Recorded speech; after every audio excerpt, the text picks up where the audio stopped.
optimized for the type of challenges our context presents.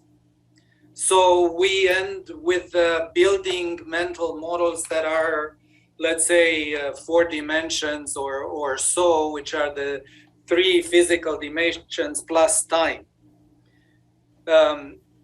Artificial neural networks do not have these restrictions. They actually, current AI doesn't have the limitations that our species has developed in the last, whatever we consider, 2 million years or 200,000 years or 10,000 years or whatever we take as reference for our species. Is that not to say that, okay, that's simply a software challenge? There are other things that the software today doesn't have, uncertainty being one of them, forgetfulness or forgetting maybe another. We seem to view artificial intelligence from the lens of it's got to be linear, it's got to be correct, it's got to be accurate, it's got to be current. That's not how the human brain works. No. The brain reflects on things of the past, it forgets things. AI is not evolving as necessarily a replica of the human being. It may be an entity completely unto itself with values and variables that we haven't even considered before, particularly with machine learning, teaching machines to learn. That is the case, and this is what I was referring to, Barry. So, of course, if we take artificial neural networks, which are the classics of AI, let's say, they do not have the refinements that biological brains have. We don't calculate, so to speak, or we don't process information just with the neurons. There is a whole biological complex that contributes to how we handle information and patterns. That's really important, because I think most people think of the computer in a linear fashion, whereas the human being has an emotional element. The emotional element is a very strong cognitive force. Yes. Necessarily, quote, rational. Yes. So in the research that I've done for my book, our mind, which is the let's say the functionality of the brain, has kept accumulating knowledge throughout the evolution through various species. So speciation, moving from one type of life form to another type of life form, is usually incremental from a mental capability point of view. We, Homo sapiens, were actually carrying the whole inheritance of survival knowledge, which is strongly intuitive and emotional. So if it would be to put percentages of how much of our mind is procedural, so non-causal, non-rational, it would be in 99.2 or something like that percent. So our mind is strongly procedural, irrational, so to speak, emotional, and with instinctive patterns. I mean, the right-left hemisphere, with the left hemisphere being more learning and logic and linear, and the right hemisphere being music and mathematics and emotional. You've got the challenge of developing AI, or of AI developing along those lines. And the emotional side, I'm not sure how programmers go about handling that. It's lost in the neural network. So emotions are classes of instincts, and instincts are actually just actuation patterns. So artificial neural networks have emotions and have instincts. That is the essence of their functionality. It's just that usually we don't have access to them. Very similar to how we don't have access to the details of our mind functionality. Now, I'm going to jump for a moment. Yeah. There are environments that we are aware of which appear to be sentiment-based, almost an expression of public emotion. Jake sent me a note of his interest in how the stock market operates. And when I watch the stock market, I mean, give me a break. It doesn't seem to be rational. Jake, this is something you're particularly interested in. Why don't you weigh in for a moment from your perspective on what your interests are in this topic? For sure. So in the conversation you and I had about the stock market, there's a hypothesis called the random walk hypothesis, where the markets just seem to take a random walk. We're never really sure where the dollar is going to land there. And then there's sort of two schools of thought for long-term investment traders. So there's fundamental analysis and technical analysis, where fundamental things will follow the cycles that they will throughout the markets there. So if things go up in spring and fall in the fall there, that regardless of what happens with the company, that's what the stock price is going to do, versus technical analysis, where you can have a change of leadership or a change of mission objective with the company there that will determine the direction of the stock price, or it falls back into the random walk hypothesis.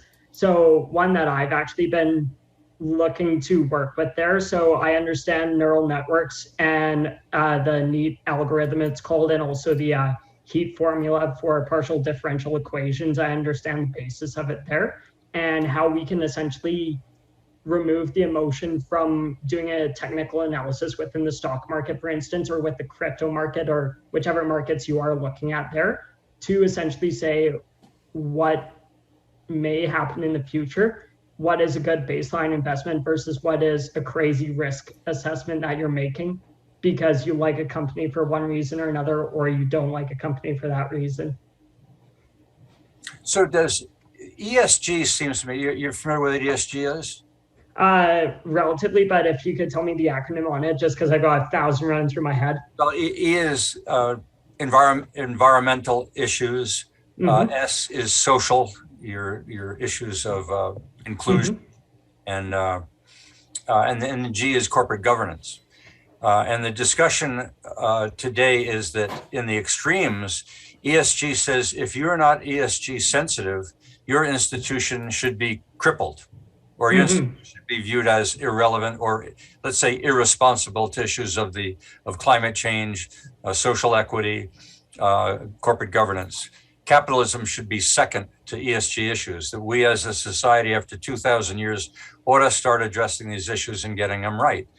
So ESG is playing a role in investment strategies and saying, you know, if you are in the oil and gas business, for example, ESG would say, close you down, regardless of consequences. We have a existential crisis. ESG says, we need to take these issues more seriously than we ever have taken them before. That's pretty extreme.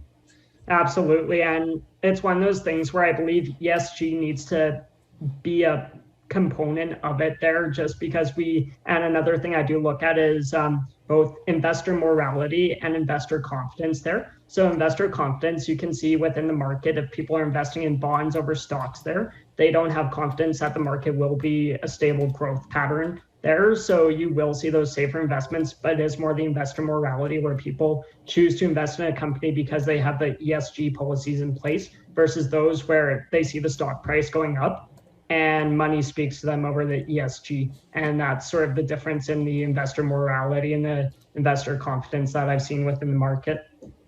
So there are some that say we shouldn't trust the market. I mean, the market theoretically is the accumulation of a whole array of interests, but as such, it's probabilistic. It's a gamble.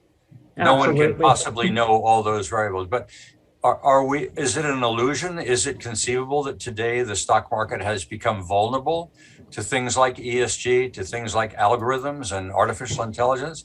I would absolutely say so, yes. And there is another hypothesis that, compared to the random walk hypothesis, is in complete contradiction. So it's called the efficient market hypothesis, where depending on which way the market goes up or down in the stock price there, the efficient market hypothesis states that the investors know everything there is to know about the market, which is just absolutely impossible, especially without having the technology to track these trends and whatnot there, because the human capacity and attention span is only so large and so vast there. To keep track of 50 different variables for a stock's price is just biologically impossible there. So I don't believe in the efficient market hypothesis because the market is ever changing. There's things that even computers wouldn't know that could drastically affect how the market performs.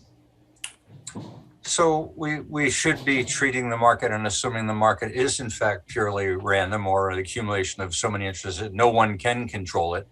Therefore, we go into the market with our eyes wide open, but hoping or trusting that it's not being manipulated by some black force or evil force. Or we would hope that, and that's where having sort of that crazy confidence to believe in an idea, but also having the limitations to say if you drop 15% within a week there, it's probably best to liquidate your position at that point, because like don't hold the position if you're just going to lose. I'll be sure to call you in such a moment and ask you for guidance. Michelle, I am absolutely delighted to see you back again. You and I had quite the conversation for years when ABC Tech was alive and well. And then what have you been up to? You've disappeared, but now with emerging technologies on the table, you're back. Is there a particular interest you have in this topic? Well, I don't know, because there are so many regulations coming out in this year and next year. So there will be a big changes coming. And yeah, I've been studying and trying to get myself to catch up with all these changing things. And like just now you mentioned about ESG, that's on the top headline in the financial industry for the investment, but it's actually a very tricky question, because like, how are you going to find a standard? Like that's the most important thing. Like what we are looking at is how are you going to define the standard for all these things? And for us, we want to serve the best interest of the clients. But on the other hand, all in a sudden, there is a burden of the social responsibilities putting on everyone's shoulder, and we are not a scientist, and we are not the politician. And how are you going to determine the benefits in the long term or mid-term or short term is the best interest of the clients and also the whole society, community members? I think you've touched on something that we're all struggling with COVID. I mean, in my mind, other than when we went through the polio period, there's never been an issue, or maybe climate change is one of those, where what are we supposed to be doing as individuals in light of the existential climate change crisis? Or what should we be doing as individuals in light of the fact that COVID has pandemic potential on a global scale? And so the only mediary or intermediate we have in this discussion is either government or doctor. And it seems to me the levels of trust in both have faded. We've seen that in Alberta. We may lose a premier as a consequence. I'm not sure, and this is my personal thesis and why I've spent so much time in retirement on this very topic. I don't think we know what the regulatory vehicle will be for the future as it relates to emerging technologies and the rate at which they're entering into society and what the public and personal ramifications are. I don't think we have a clue what that regulatory mechanism will look like. See, there is a very dangerous, how to say that, we are during the transition from the old way of living, working to a new era of digital world. And all this chaos are actually coming up from all the data booming world and into our world. Like the COVID actually created an opportunities for us to push the technology faster, but also we are human. Everyone just a human being. It doesn't matter how smart you are. Your process of the data and the information is limited. So the doctors, well, it doesn't matter doctors or government or scientists. We all have our own standing. We have our own agendas, and we don't know other people. And that's why the mistrust are so much, and also the miscommunication. For example, like we, since last year, we've been doing appointments with clients over the cameras all the time. And the communication has been like the way of getting to know each other and understand what the other side is actually wanting is very different. And if there is no image in front of you, and you will find out the phone conversation is also completely a different side. So everyone's way of processing the data is in the brain is very different.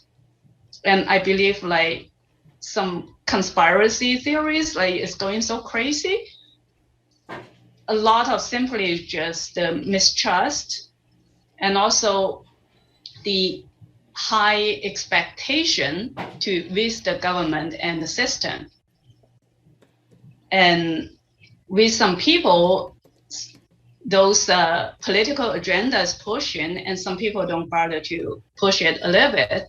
So it has created all this chaos during the transition. So even you know the facts, you have your data, like sometimes we share the data to the other people, but the other side can, if they don't trust you, it doesn't matter how accurate the data you have, and it's not going to make people have to take a side and to decide which path you have to go. And I went back to look at the history, and I can see like in 1920s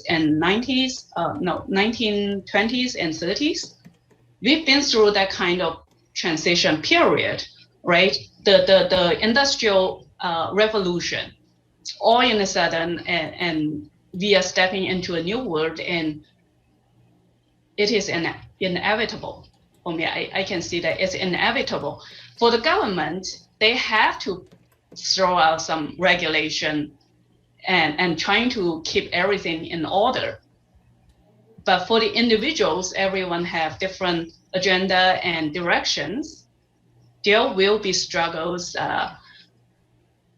between individuals and between the small groups and the government, between the communities and everywhere. So there will be a lot of tribal activities going on, and just because it is human society, I think that's inevitable, since we have to probably spend a few years, eventually everyone get used to it. And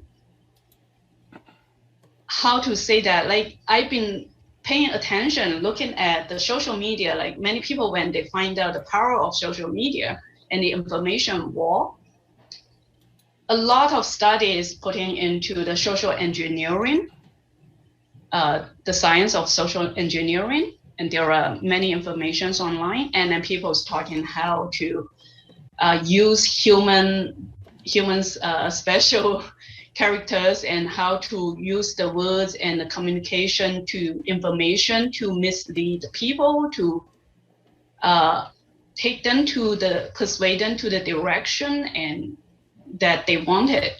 So I mean, you know, that is to be assumed that in a period of rapid change where people lose faith in what or who they have trusted in the past, they're going to start searching around for a body that they do trust. And if that body has good data, but doesn't know how to communicate it, that doesn't have good relational skills, for example, that are appealing to you as an individual, they're not trusted.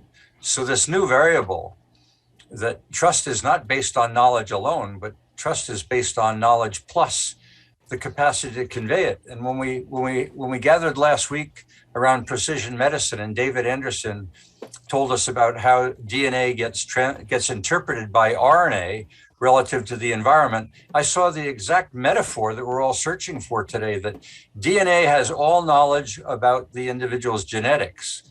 RNA takes into consideration the environment and the expression of that DNA to get it right for that individual. We don't have that RNA right now. That RNA has been government in the past or the professions, but neither one of them right now seem to be trusted, even though historically they were.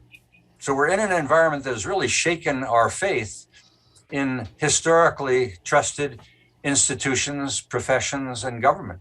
That therein lies, to me, the fact that I call this a revolution, not an evolution, because the faith has been broken so quickly and seems to be broken regularly, whether you're in banking or agriculture or medicine. That trust is being shaken almost daily. Yeah, because Ling, you know that China is is on top of this, and next week, by the way, for those of you that haven't paid attention, although I think all of you have because you saw the note, next week is really going to be about data management and its regulation from someone who works for the Data Management Association. I'm not sure we're going to get it right with that group, by the way. I think we may get a lot about how technicians work and how software engineers work. I'm not sure we're going to get into true governance. I think we'll get into the technical stuff. I want to get into the philosophical and the political. But go ahead, Ling. You always bring me a fresh perspective from another part of the earth where the nation of China, for example, believes it has the right model. Unmute though. I don't think this is a right model or wrong model, but what I see right now is people using this tool to, so one of the debates throughout this election is making assumptions, and they use the assumption to force people to provide explanations. And I think those things are, there's a lot of a discussion these days is people start open a statement. The statement itself should be questioned, should be talked about. But no, they just basically say, climate change is there. Now what are you going to do with it? Right? And if you don't trust that statement, you're all of a sudden sidelined. Exactly. We don't get into the discussion. Virus is real. Vaccine is good. What are you going to do about it? Our vaccine is a hoax. What are you going to do about it? So I think right now what we're seeing is people have no patience, and we're losing the roots of the society where we used to be in this country, where people are, able to agree to disagree and have intelligent discussion. But people now it's too busy, and also somewhat, this election itself is a confirmation of no one's listening to other people, because exactly the same votes, same people is going to elect it. If you look at the result, look at the data compared to last election and this election, it's almost the same, including the popular vote, the seats, there's a 1 or 2 variants. But what that really tell me is no one's listening. No one's really reading, listening, or doing anything else other than going to the information source you want to go to confirm your own view. That's dangerous. That's a very, very dangerous thing. Well, there is data right now that those that view themselves as a liberal will vote liberal regardless. Those that view themselves as conservative will vote conservative regardless. The independent vote is 12%. So the only way to win an election is to sway those 12% into your camp. Yeah. So the independents are the only ones that seem to be willing to be swayed, and that's only 12% of the population. Yeah, so even that, I don't see. So basically what I see is the Western society is at a turning point. I think, I don't see this going around. I see 10 years of craziness like China did in Cultural Revolution. For 10 years, nothing happens, people killing each other until a strong man come up and say, that's enough, we need to do something different. But what I see right now, the politicians on both sides is not acting as the best interest of a nation or people, but themselves. They're using this to advance their vote, their follower. It's crazy. It's the way of craziness. Even the highest leader, I don't see them doing what they're supposed to do, looking at the people other than looking at themselves. Is this what defines populism? That you do whatever is popular? What if existential crisis is popular? We do it. The politician doesn't have to be rational. They just need to win elections and do whatever at the moment happens to be popular. Exactly. So go ahead, Ilona. You made a point, Ling. I bought into it. Ilona, I want to hear what you got your hand up. Don't go away. No, I'm not going away. I'm going to put out a heretical statement out there. And that is, you mentioned populism and, of course, democracy. Has democracy reached an end point? Does democracy evolve and collapse with a kind of entropy?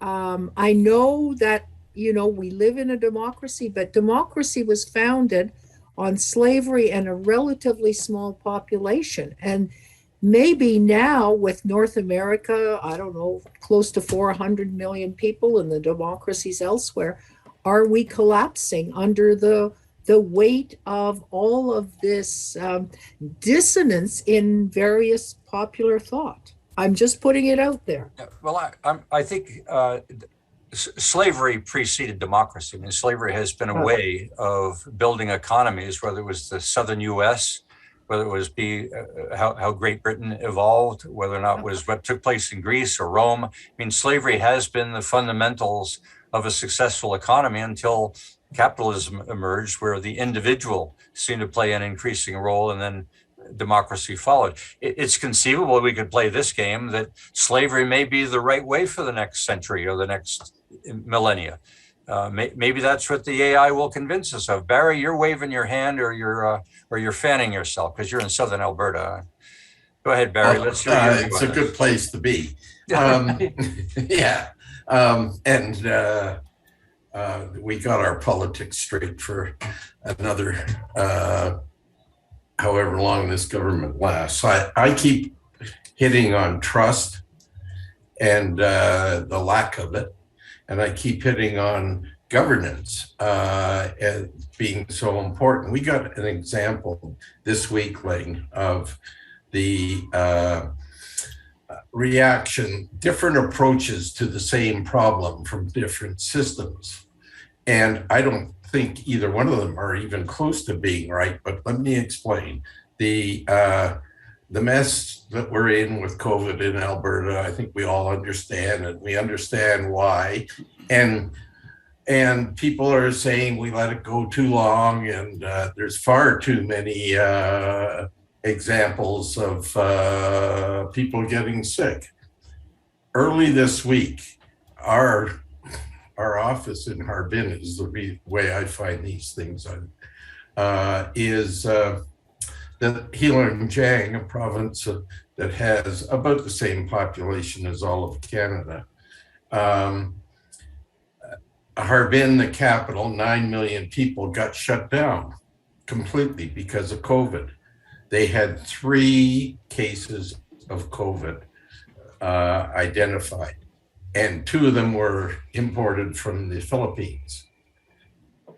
That's that system reacting. They had it before we did, sure, and we can argue all day, but that's how that system reacts. We have seen here in reaction to populism, how our system reacted, and probably somewhere in the middle, in my opinion, is what needs to happen globally. And that's the challenge, and we got to be flexible, and we have to be patient. And even though it's upon us, Perry, and it's not evolution, it's revolution. And I would agree with you. We have to train ourselves to be able to operate in a more rapidly moving field. But what's interesting there, Barry, and Michelle touched on it. When trust fades, when all of a sudden chaos is reigning, whether it be for a year, 5 years, or 10, at some point in time, leadership becomes important. Someone steps forward and says, follow me. And they aren't necessarily rational. They're typically very relational. They galvanize the public, and we follow them. We've seen that over and over again, that whether it was Napoleon or Hitler or Trump for that matter, someone emerges in that period of chaos that says, I have the charisma or I have the answer, follow me, and all of a sudden faith gets restored again and things get stable. I don't see that leader yet, whether or not it's Jesus' next coming, or Justin's tended to believe that maybe it was him, but I didn't follow that one either. Sorry, can I ask you guys a question? It's Sure, a pressing issue for me right now. So we have a shutdown last week. This week, I have to decide whether we're open or not. So I talked to different people. Now, in my company, about 20 people-ish. Actually, we have hired a few more people, so it's about 20 people. We have two different camps. The one really believe vaccine is the way to go. You have to have everything. There's also people saying, no way, okay? So now either side is going to say, if you put a policy there excluding another side, I'm going to sue you. Right. So me as a businessman have to decide either I make a decision or make a no decision. What I found is no one I can talk to. Right. I talk to government and say, well, you have to make your own decision. I ask them, do you back me up? Do you give me the insurance if someone sue me? Mm-hmm. Well, you have to make your own decision. God damn, who makes the decision then? So that's a question I have today. I asked many people, nobody can give me an answer. Well, let me. Does someone want to jump in there? Yeah, I do. It's Barry.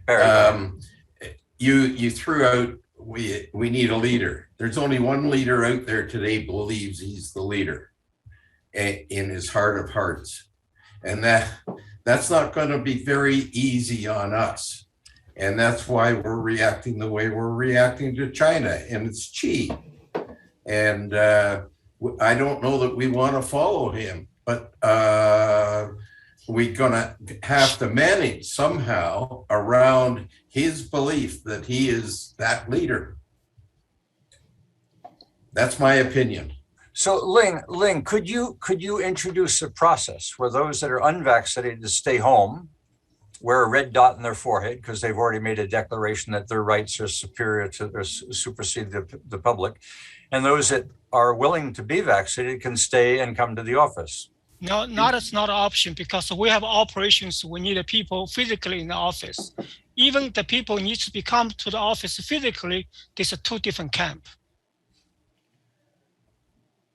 And basically, each side are threatening to sue me if I excluding them. Go ahead, Michelle. Get a lawyer in the room. I gave you some advice from a lawyer last go round, and that was very controversial. Michelle, go ahead. Let's hear what your views are on this. I've been thinking about this since last year when things happen. Everyone's been in an emotionally reactive mode for a long time. Right now, everyone all coming to a point of time to decide which way you want to go. Because in the past, lots of us are dependent on the leaders of our society, the old leaders who is having the power right now, waiting for them to decide for us and follow the path. But right now, everyone has seen that path may not work or may be working. So they still have a strong hold with the followers, but we all know that changes need to happen. But the problem is the risk, how much risk you want to take. I believe you trust the vaccine or you don't trust, it's a risk involved question, and you have to take one side. For the political leaders, they want to stay in the position and they don't want to take the blame. And when the medical professional is saying you don't execute this order, you are the people who's causing the pandemic or expand it or make it happen, right? But on the other hand, the other side of people who's going against the vaccine, they have very reasonable ground is, yes, we don't know what these vaccinations going to bring to the society and what's the long-term impact for people's health. And either way, I don't see it was wrong, but it's just you have to decide what kind of risk you want to take. You want to embrace the, what they call like let everyone just get infected, or the risk of everyone getting infected and being tested by the nature, or you want to take the risk to do the mandatory vaccination and push the policy out. That's eventually they have to make that decision. I believe like all the governments. I think, Michelle, that's exactly what you're simply restating in essence the dilemma that Ling has. Is his business could possibly be compromised if he goes one way or the other because he's dependent upon those staff. Now, if he could have a backup, he might be able to say to one to those that don't want to get vaccinated, that's your right. Go home with pay or without pay, and he's got some backup staff that he can bring in as an alternative. He's in a dilemma. So to me, that's not my decision. That's someone else needs to make that decision. Either Jason Kenney or Justin Trudeau have to make that decision. Well, my understanding of the rule is, once you have hired a person, you cannot change this, which means that if you didn't have a mandate in there for vaccination when you hired them, you can't force them to get vaccinated. You can ask them to. Exactly. But I don't think that's a decision. If you're hiring anybody else, you can make it a condition of employment. That's right. So I actually consult with the lawyers, other people, governments. I don't think it's a decision I can make. I think a decision has to be a policy, a law, someone to make. It's not fair ask me to make a decision. If they ask me to make a decision, I make no decision. That's it. That's the decision I'm going to make.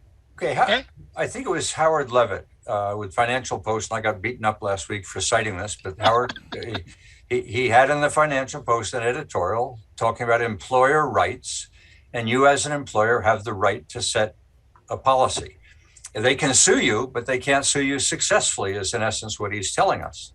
Now, if we were in a true epidemic, and we had the right to, and the law gave the government the right to quarantine, it'd be a different story. And I don't quite understand if this is as serious as the professionals are telling the politicians, assuming they're telling us it's that serious that you got to close down your health system or it'll collapse. If it's that serious, then we should introduce quarantine law. And quarantine law says the government has the right, if it has to bring out military, like you would in a war.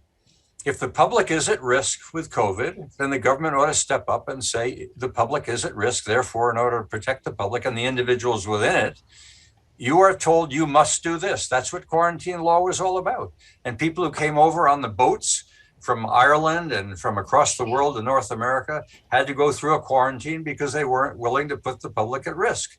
We seem to be talking as if that's the case, but we're not acting as regulators or as leaders to institute that. And when we do, the media jumps all over us for doing something that's, quote, unpopular. In other words, do what's popular. Well, we can't tell what's popular. Exactly. In business, we always said, makes no decision, it's a very bad decision. Either way, make it a call, right? Right. But that's what leadership is. Yeah.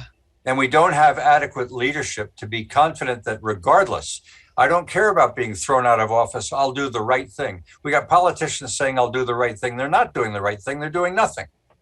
So that's not the right thing. So hear me out, okay? I know people, I'm very close to my employees here. I don't feel right to pulling someone out of work. Their life can be in jeopardy, right? They're in mortgage, they have a family to feed. I don't feel I can do that, whether they believe in one way or other. basically. Ling, when our hospital, it is ultimately their decision, not yours. Yeah, If you say, as a rule, I have to be conscious of all of your welfare. I am responsible for all of you. And I will put down a policy to affect all. If some of you can't comply, that's your decision, not yours, Ling. So if it is a clear law, for example, if you bring something, in the office, for example, against the law, I can say that. But there's no law say that today. Well, let them sue you. But we can't go around as a society saying my behavior will be dictated by what the government or what the law says. I want to do what is morally the right thing to do for my staff. So I will make a decision and I will stand by it. And I am not going to turn around and say, because the government made me do it or not made me do it. I am responsible for my staff, period. End of discussion. Ling, show some courage. Yeah, I want to say, like, when my company announced the first bank who's going to impose the mandatory vaccination. Well, we shouldn't call that mandatory because we actually have a very fierce discussion about that. We want all the staff to be fully vaccinated by October 31st, right? So I didn't do my vaccination until the end of August. So lots of people are arguing like that's not very obvious if we push the staff to do that. And also I have many clients like are waiting for us to show the example because they're small business. They are so worried about the risks and they don't know why and how to do it. And they asked us for the reasons and why we are pushing that. And I explained that, like, like there are many stories saying the vaccination is not safe and causing this and that problem. But the issue is that they are all internet information. People does not trust that. People trust that just because they're emotionally reactive to these things. However, based on the scientists and the medical professionals' advice, what we have today, we cannot guarantee the future, but at least today it is effective at this time. So we have so many clients stepping into our branches and interacting with our staff. We want to make sure, like, based on those medical advice, we want to make sure at least our employees are fully protected and with that vaccination. And then we ask the staff to do those extra like mask and sanitizing activities so that you can provide, you can protect your own company to not to be sued by or for the risk related cases. That's like, you look at the current law, we don't look at the future, because in the future we are all going to be sued if that was wrong. If I'm a bank, I got that much money, sure, I make the call. But I'm a small company. I can't afford with lawsuits or something else it's just a different position. I understand what you're saying. But if I have a back pocket, I got 1,000 employees, I got hundreds, and I'm a bank, sure, I can do that. I have no worry, right? I mean, people sue me all the time before. I sue people, people sue me. In business, you always get into trouble. But this is different, right? This is different because inadequate policies, government directions, causing people doing that. It's something else. I can make easy decisions, right? If a certain business decision I have to make, there's a very easy way for me to make a decision either way. But this one is not an easy way. That's what I'm saying. There's no clear directions. Even if you look at a provincial policy, it's a flip-flop on both sides all the time. So you have to make decision and take the leadership right now, because right now we can't wait for the politician to make the decision for us. It's happening right now. So if I make a decision, I'm not saying particular right now in this moment in my business. If we make one decision or other, it could disrupt the business. Okay, the doctor the has risk. arrived. The doctor has arrived. I'm going to ask the doctor, Who is the Dr. doctor? Sharon McLean, if Sharon will bring us. Sharon has been in public media. She's in social media. She understands the nature of the public. She's did the Edmontonian for years. She understands. Sharon, can you help us? So yeah, on a couple of different levels here. First, of course, is what we're talking about is the remote workforce and the arrival of the remote workforce. And I've got a team right now working deeply into this whole area, and we are delivering trainings on the whole topic based on some studies out of Harvard and so many more that are just arriving now onto the scene. There was a gap of research available on this topic, but it is now collecting. And then, of course, on the other side would be the vast and the very quickly arriving digital communications that are coming up. But in terms of what we're talking about here today, the reality is that we're going to be working with a remote workforce and a workforce that will want flexibility. It's coming. We might as well get ready, get prepared, get your organizations and your policies up to speed on it. What we know is 8% of CEOs or bosses, presidents of companies, don't care about the remote workforce or the needs of the people who are saying what that they're looking for flexibility. Although we know that 1 in 4 US workers are going to quit. The great resignation is here and it is real. There's a difference between the age groups where older people kind of like to work from home if they can as much as possible. Younger people like to demonstrate that they want to have some connection and some communications with each other. Nonetheless, they want a choice. They want a choice. They want to be given that option or to be able to, if they can possibly, if we go through the analysis of our job functions in that workplace, is there a possibility that some of that can be done at home? If not, there's going to be some issues that you're going to have to deal with. And yes, maybe take the risk to say, I have to stand firm on, I need 20 people in my office. Some people are going to get really mad and they're going to quit. Will they sue you? I don't know. It's going to be a big hold up in the courts for them as much as it is for you. Very expensive for your employees too. So there's all of that's going on. It was interesting, we did a poll last week. Now, granted, this was on Twitter, but there were 6,800 respondents on Twitter. And it was so interesting to me because the bulk of them, we asked the CEOs, members of the C-suite, what were their major challenges? And 68% of them said clear communication with their employees. Only 4% of them said trust. Now that blew me away. And I'm thinking, what we all know is we need to have trust from leadership as well as from workforce. How is it possible that they could say that, we don't care about trust? Is the answer that you do as we say and don't ask me, don't bother me with your pushback, because I'm going to tell you what I'm going to tell you and you better do it. So there's more research required in that whole area there, I think.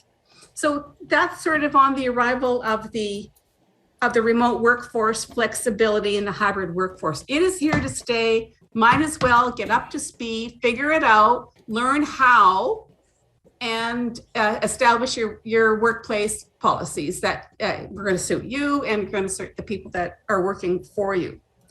That's on the one side. The other thing I wanted to report here to you today, which is in terms of communications and what's happening, is we're spending an awful lot of time studying the speed and the arrival of, again, more and more digital communications. And now I'm talking about social audio. We've got millions of people. We're here on video, as it turns out, but there are millions of people going to social audio, and there are hundreds of people in what they're calling rooms. This could be in Clubhouse, could be in Deep Dive. Twitter Spaces is now coming up like crazy. People want to be heard. And more, this is not new. This is forever. This has gone on forever. People want to be heard. And how are they going to be heard? they're now taking their life under control and they're saying, listen to me on social media. I have something to say. So we'd better start listening to them. And also on this video platform, we've got one-to-one communication here in Zoom, for example, but we're now seeing live streaming happening where this particular panel of people could be live streamed out to all kinds of platforms at the same time, to Facebook, to LinkedIn, to Twitter, to Instagram, not just here to here. And these are coming on so fast and hard. So anyway, passing the mic back to you, Barry. No, you've reinforced a point, whether we've made it crystal clear or not. You've reinforced the importance of clarity. So let me give that a shot. What has emerged is me. This is a century of exploring me. The internet has made it possible for an individual to communicate on a global scale. Mm-hmm. And so the shift is so different because in the past it was the public, that word public somehow captured everybody on earth, or everybody in that public domain was now being communicated to as if they were one. Well, they weren't one. And what the internet has revealed is that they are reluctant to be considered as one. And I think what is now at risk is public policies that treat individuals as if they are a collective. I think the future of public health is at serious risk. And when I heard McCabe last week, I think it was Christopher McCabe, make comment that public health will always exist because the cost of interpreting data is too expensive for the individual to afford. I want to have a personal conversation with him because I think he's wrong. Not that the cost will come down, but the cost will come down if people demand to be heard, and because their wants are more important than the public's wants, we're going to find public systems are going to have to adapt. And that's really what these conversations have been elevating and bringing to the surface. And you put it together perfectly, Sharon. This is a me period. I am important. I want to be listened to. I don't give a damn how many degrees you have. I don't give a damn how many votes you carry. I personally, I've been in the communications business for 40 years, and I think I've seen this coming for 40 years. Yeah. You know, our governments have been, we're all asking ourselves about the populist governments that have been taking over around the planet. And it's people simply wanting to be heard. They're not numbers. They are not numbers on a form anymore. They say, listen to me, listen to my opinion, let me speak to you. And then I want you to hear me. Yeah. It was 1985. How many years ago was that? 47? Yeah. 47 years ago, I was director of privatization for the province. I think I've told you this story, but it bears repeating. And what I learned during that period, because I didn't know even how to spell it. But what I learned wasn't that privatization was an ideology. Privatization was simply giving individuals choice. And I thought, wow, does that have power? When in the past, the public made the decisions for Ling. And we look to the public or the professional, and the professional is typically empowered by the public. They made the decisions. That was called nation building. We built a nation using the vehicle of the public and the public's interest in order to build all of what we have today. But in so doing, we planted the seed that this was being done for the individual. And the individual tolerated it for a while, but now the individual has power. They have the power of communications to use. And that's me. I don't mean me personally, but each one of you as individuals have an education, you have knowledge, you have access. And that power is extraordinary, and it will be earned or exercised at the expense of the public. So as public interests fade and personal interests emerge, we have a revolution. You know, and it's not a revolution endorsing communism or socialism or anything else. This is a whole new form because the whole world is being brought into it, and the internet's feeding it. Now, maybe the future is to shut down the internet. Not we you laugh. have to We take a laugh. stand. But I mean, China has attempted to regulate the internet in recognition of exactly what we're talking about. When the individuals in Hong Kong or wherever get collectively upset and can be mobilized through Twitter and Facebook, through social media, someone gets threatened, and it's the public. And those in charge of the public, which are elected leaders, get nervous. Now, how far they go, they call an election, or they set a rule. There's a whole level of conversation going on now, of course, and it has always been thus, but the productivity of employees. How do we encourage, how do we support, how do we nurture productivity among our employees, especially now that we're dealing with remote workforces? How do we keep and sustain productivity up between the in-office person and the remote person working? Productivity. So now the conversation moves to saying, well, maybe what we do is we turn it into, we show or we present or we educate, we bring our employees along as, get this, entrepreneurs. Help them sustain entrepreneurial thinking within their respective organizations. And isn't that what we did before the first two world wars? Didn't we all run our small farms, and weren't we all on our own as independent thinkers and small business people on the farms? Isn't that a more natural way than, I've had this thing with you, Perry, before about, you know, the growth of the vertical IBM buildings and where thousands of people housed there, and they walked after each other to the water fountain, and they went back 12 minutes later, and they got docked if they were too late. That's an unnatural state of living. And so people, maybe what we're doing is maybe we have just simply said, you know, enough is enough. And that's why we've seen our governments fall. Well, it will be interesting to see if, quote, leadership tomorrow can find out what one thing or few things can galvanize individuals.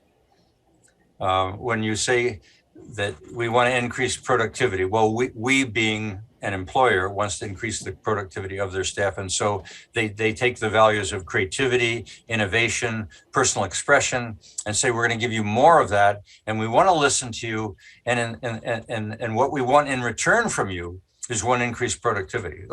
So I'm not saying it's manipulative, but it is an attempt to achieve an end that is a corporate end, which is increased productivity, with the price being, you know, we want to give you more, we want to hear more from you, and we want to hear creative things, creative in the sense of what will benefit this company. Yeah. That's an alignment. So you got to one, get them, pay them. And I can remember personally, I didn't give them about pay. It wasn't that I didn't need the pay, but I didn't need the amount of pay that I was being given. I wanted the freedom to be creative and expressive and to be a change agent, to make a difference that I thought would help the company. And they gave me that latitude. And I loved every career that I had because they gave me that latitude. I think that's what other individuals are asking for. And I'm not sure that every employer wants to give that away. I said that on LinkedIn and a number of other opportunities to discuss what we're doing today, that I go to 5:30. Well, it's now 5:40. So we're 10 minutes over. We're not recording this session, Clara, so we can stay out as long as my glass is full. It's still got a little bit left in it. If anybody wants to bail out, there is no rhyme nor reason to arrive on time or to leave on time. So you're more than welcome to go. But we haven't heard from Kevin yet. And Kevin always has something interesting to say. So if you want to hang around and hear something really illuminating. And by the way, Sharon, I'd like to go one-on-one and pick up on what we might do differently here. If what we are doing has value for others and we aren't appreciating it, guide us. We're not selfish, but we certainly would like to use this forum to help others if there's a way to do that. So I'd like to invite everybody to our virtual communication mastery Zoom meeting next Thursday at 9 a.m. Mountain Time. Well, would you give me a note to that effect, and I'll put it in our next newsletter for 20,000 to read, and we'll see what happens. Next Thursday. Yeah, well, I need it by Sunday because I do my next newsletter Sunday night, and I'll put note. It's ready to go right now. I just would be pleased to put a little note in there that you've got something to share. Okay, thank you. Thank you. Go ahead, Kevin. Now that I give you 30 seconds to think. So yeah, just a few points. First of all, to Ling's point earlier around finding himself as an entrepreneur and as an employer in a difficult position that puts him at risk of liability. That's absolute. It's not nonsense. I don't say nonsense because I disagree with Ling. I say it's nonsense that we would allow employers to find themselves in that position. Employers need to be protected from that sort of thing. And if we need to change, if we're going to implement things like masks or vaccines, and which, quite frankly, I think are good, I think we need to. That's just my opinion. But it needs to be supplemented by reinforcing and supporting entrepreneurs and employers so that they are not put in any position of liability or having to choose. So that's not a good thing. Also, I lived through the October crisis in Quebec in the early 70s, and where, of course, I'm sure everybody on this panel remembers with great love Mr. Trudeau, but nevertheless, the experience from that was that not unlike the post 9/11 process. There were national security issues that came up in the War Measures Act and whatnot in Canada. And, maybe what we need to do, if this pandemic is considered to be such a problem, which I think it is,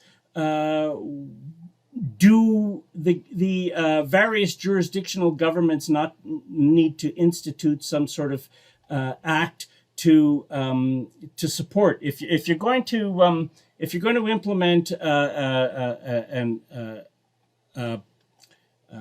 vaccine process, that's what quarantining was.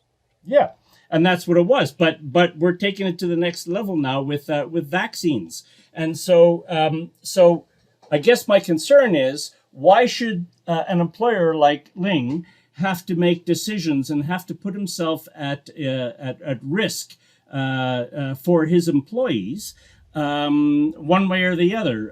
He needs to be supported. Businesses need to be supported, and they need to be protected. There's this process, the Good Samaritan Act, which everyone is aware of. Around, if you find yourself in a situation where you come upon someone who's in a stressful situation and you need to apply first aid to them, you can do so, and you are protected from liability.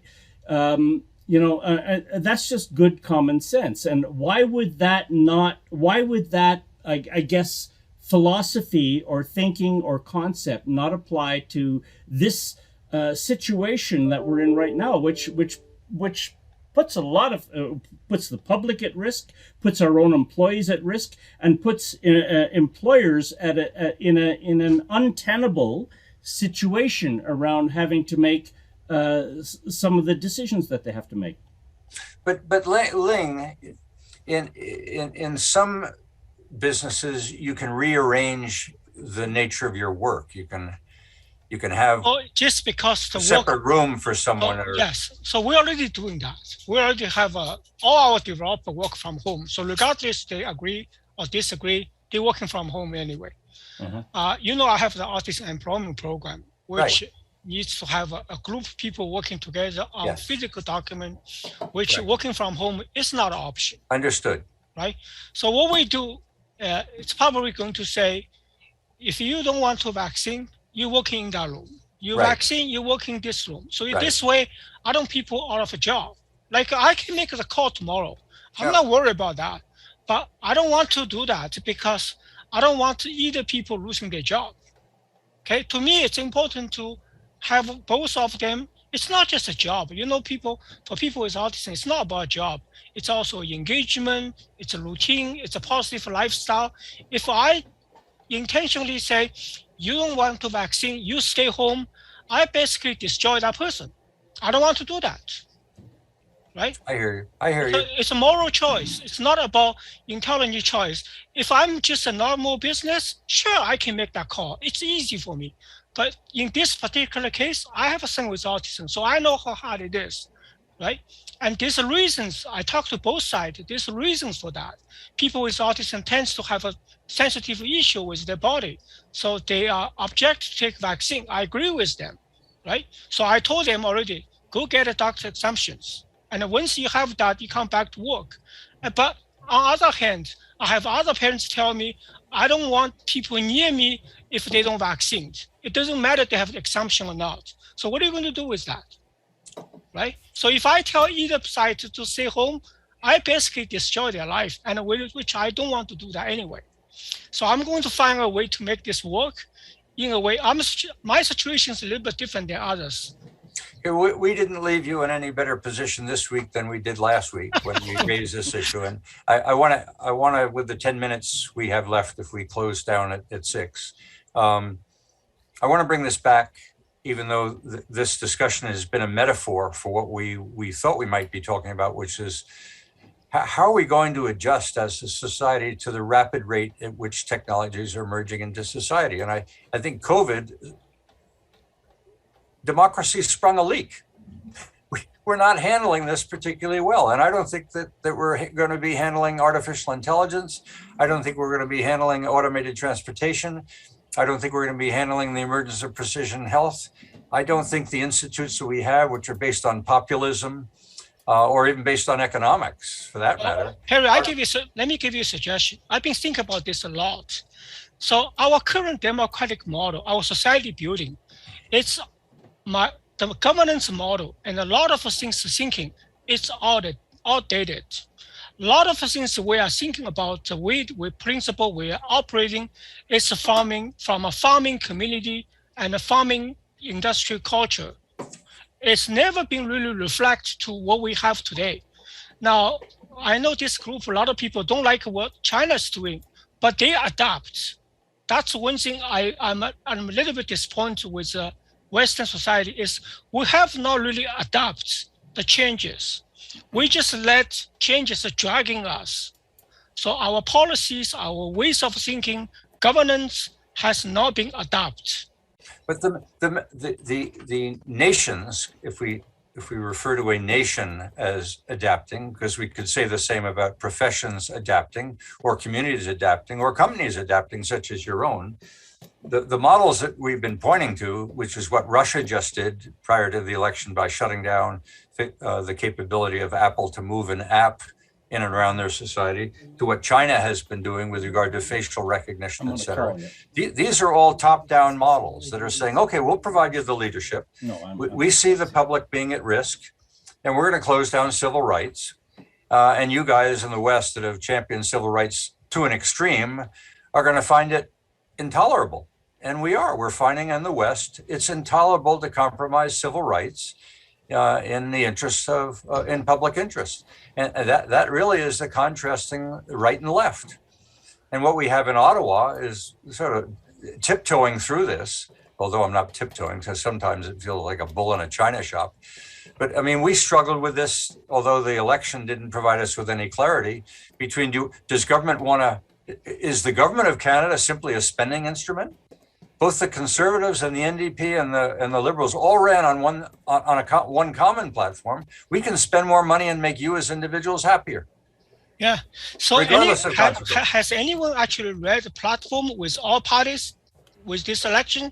Did you guys know 95% of points all cross party are the same? Exactly. Yeah. Absolutely. They all want to spend. Yeah. They all.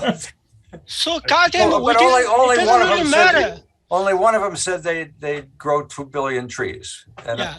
I don't care what that party has been saying. They've been saying a lot of things, but they've acted on almost none. So I'm not sure why we would listen to promises anymore from one of the, anyway, I got 10 minutes to rant, but I'll stop and leave it there. Right. In your rant, Barry, can you add one thing that is very I can't, but could you, Barry? Yeah, I will. There's a daily newsletter out called Real Agriculture, and it's really the Bible for the movers and shakers in rural Alberta these days.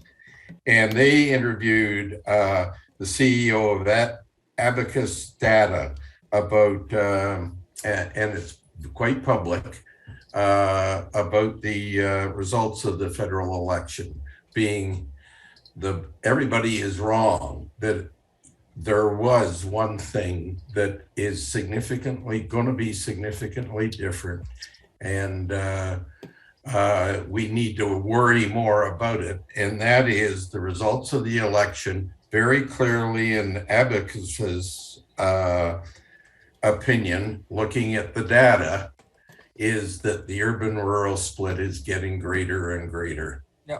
And we got to worry a lot about that, because in the country of Canada, we're a tiny amount of people, 38 million, looking after the second biggest landmass in the world. And the rest of the world think we're responsible for it. So if we're going to look at governance and why we need to change governance, maybe that's the platform that you deal from. Okay. I think we'll hear more on that from you. Keep on raising that rural-urban split and what policies, how policies are different.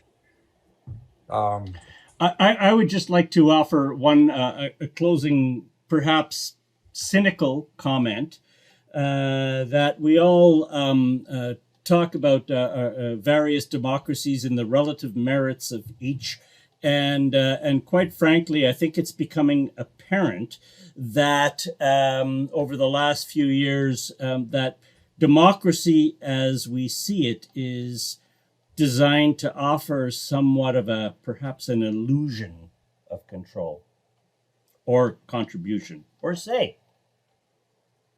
Yes, Well, I think it's a paradox in itself that democracy has leaders.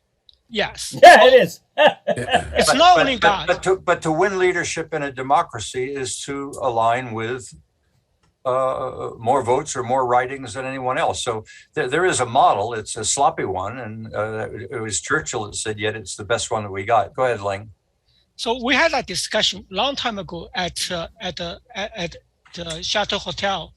So here's what I think: the voting system we have from last 200 years is voting from used to be the elite to vote. That's why you have the upper house and lower house, the England model, where intelligent decisions can be made best for the people. And then we come down into a more popular vote, one person. We talk about it before. In order for the voting system to work, it has to have 3 conditions. The people vote has to be intelligent, rational. The leader has to be rational, right? We have none of that. Today, it's all about giving. So it's all about what? It's all about promising more, right? That's what I give. I have a discussion with my employees here. I say, imagine this: technology knows tomorrow become a company like Canada. We have no owners. Everybody is the owner. Everybody votes on who is the CEO, right? What's going to happen is someone is going to say, if you vote for me, I give you 20% salary increase. And the next person is going to say, if you vote for me, I will give you more, plus I let you work less. What's going to happen next month? The company is going to be bankrupt. That's exactly what we see today. But the governments seem to feel that is not the case, that if they spend a lot of money and we get recovery, that a recovered economy will pay off the debt. That's the promise. That's the illusion. That's why Trudeau says debts take care of themselves. And somehow he has a public that believes that no amount of spending is too much. And I heard McConnell in the US, the leader of the Republican Party, asking Biden to increase the debt limits in the United States. So the whole mindset around government is spend, spend, spend. There seems to be no limit to it. When Alberta got its debt under control, Ralph Klein ran on a platform of let's be frugal. We don't have that mentality anymore. No party is saying let's be frugal with regard to spending. Yeah. They argue over who's going to spend more with more promises. And we just went through that as an election. Nobody got punished for making promises of spending more. Exactly. Until the country is really bankrupt. Now we have to do something else. That's what I'm saying. There is a point in time, I should bring Robert McGarvey in on this discussion, of can governments go broke? can there be a default on government? Yes, there can be. I mean, it happened in the United States several times where the government basically declared it can't meet its debt and had to reissue a whole new set of dollars. But a lot of people suffered when they had banking crises of that nature. Now, we haven't faced those for many years, but governments can in fact default on their debt. Yeah. Oh, sorry. Yeah. I was just going to say, Perry, on that comment about governments going bankrupt. It's not very long ago in most people's lives that New Zealand went bankrupt. The World Bank closed them down, and they had there was a great amount of suicide and all of the social issues that came with that. And now New Zealand is quite a comfortable economy again. Yeah. I do want to say this is probably something controversial in this province, certainly. Oh my goodness. Oh my goodness. Careful. I do want to say that I remember 1993 when the Klein budget right-sized everything, as we are liking to say. And in those years, in those months, I watched our nurses and our educators all leave their jobs. They were fired, they were downsized. They took their savings and they invested in restaurants, and they all went broke. And then a few later, again, we started to see the economy prosper so healthfully and so beautifully. I did not like to walk by those restaurants where those nurses and those teachers put their life savings trying to start up a business where they had no skills and go broke for the rest of us. So I just want to leave that on the table. Well, I'll leave something on the table too, because I often get the last word and I got 15 seconds. So the engineers in Calgary became entrepreneurial and they started up companies that are thriving and doing quite well. And they took the knowledge that they had and applied it to clean tech and to an array of other companies. And McNamara, that was McNamara's strategy in the US, which was to terminate defense contracts, throw the engineers into the street, and they became entrepreneurs. I don't think closing down Canada's universities would benefit the entrepreneurial spirit. I'm not sure nurses and teachers are by their very nature entrepreneurial either. That's unfortunate. That really is. And but what's the answer? So it's not a black and white solution. July 1st, a black and white solution is something to be avoided on all fronts and all levels. Okay, so I will wrap this discussion up saying I think we just hit on a topic of great interest, and that is transition. If in fact, through artificial intelligence or through the digital economy, we're going to see nurses and teachers threatened, what do we do in the transition? Do we throw them in the street and hope for the best? Do we have a re-education strategy? Do we invest in education? Do we just simply give them money through guaranteed annual income and say, forget about it? Or do we give them entrepreneurial investment and say, go out and try a few things and we'll give you low interest rates for recovery? I mean, all of these things are out in the open and some of them are going to get tried. I'll guarantee you that this period of shock, exactly. That's what we have, is we have a shock. This is not evolution, this is revolution. With this shock, some very creative and innovative things need to be tried, and not necessarily just by government. Individuals themselves with their savings may need to start thinking about, what do I do to make a transition away from nursing into something else or education? So I'm going to leave it at that. Perry, I thank you all for hanging around. I'm going to take the last word. Perry, you have just planted the seed of a whole plethora of new topics and subtopics for this group. Well, write me an editorial. I'm not sure what I said, but if we recorded it, I could listen to it. Let my wife be my by the way, just so you know, I recorded it. So. Oh, okay.